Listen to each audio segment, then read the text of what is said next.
Every few years, technology reshapes our work. From email to cloud computing, these changes promise greater efficiency. Now, we stand at the brink of another major shift with artificial intelligence. AI offers vast opportunities. It can automate repetitive tasks and enhance decision-making. However, we must remember the people behind the process. The goal isn't to replace humans, but to improve their work experience. Employees seek tools that assist rather than frustrate. AI can personalize and streamline our daily tasks, allowing us to focus on what truly matters in our jobs.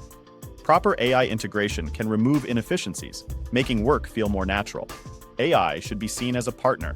It handles routine tasks, freeing humans for creativity and problem-solving. In various fields, AI enhances rather than replaces the human element. Collaboration remains essential. AI can provide insights, but true connection comes from human conversation. As we integrate AI, we must prioritize teamwork and meaningful interactions. Finally, efficiency and humanity can coexist. AI should streamline processes while preserving connections and creativity. The future workplace blends technology and empathy, creating a stronger environment for all. Embrace AI not as a replacement, but as a partner in enhancing our work experience. Let's shape a future where technology and humanity thrive together.